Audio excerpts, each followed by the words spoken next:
ചിലപ്പോൾ നമ്മുടെ മരണം യാത്രയിലായിരിക്കാം, നമ്മുടെ മരണം ഫ്ലൈറ്റിലായിരിക്കാം, നമ്മുടെ മരണം കപ്പലിലായിരിക്കാം, നമ്മുടെ മരണം കാറിലോ ബസ്സിലോ വാഹനങ്ങളിലോ ആയിരിക്കാം, വീടിന്റെ റൂമിലായിരിക്കാം. നാം സന്തോഷ പുളകിതരായി നിൽക്കുന്ന വേളയിലാകാം, എവിടെയെന്ന് നമുക്കറിയില്ല.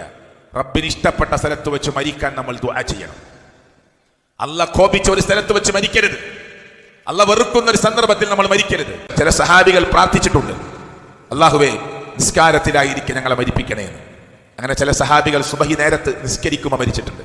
നിന്റെ ദീനിന്റെ പ്രബോധനത്തിനും നിന്റെ ദീനിന്റെ ദഅവത്തിനും നിന്റെ ദീനിന്റെ പ്രചാരണത്തിനും നിന്റെ വഹ്ദാനിയത്ത് ലോകത്തിന്റെ മുമ്പിൽ എത്തിക്കുന്നതിന് വേണ്ടിയും ഞങ്ങൾ നടത്തുന്ന കൊച്ചു കൊച്ചു ദഅവ പ്രവർത്തനങ്ങൾക്കിടയിൽ നെറ്റിത്തടത്ത് വിയർപ്പുതുള്ളികൾ പൊടിഞ്ഞുകൊണ്ടിരിക്കെ ഞങ്ങളെ മരിപ്പിക്കണേ അല്ലാഹ്. ദീർഘകാലം ഞങ്ങളെ നീ വാട്ടർ ബെഡിലൊന്നും കിടത്തി കളയല്ലേ റബ്ബേ. നല്ല രൂപത്തിൽ ഞങ്ങളെ മരിപ്പിക്കണേ അല്ലാഹ്. അപകട മരണങ്ങളിൽപ്പെട്ട് ഞങ്ങളെ നീ മരിപ്പിക്കല്ലേ അല്ലാഹ്. നമുക്ക് പ്രാർത്ഥിക്കാം അല്ലാഹുവോട്.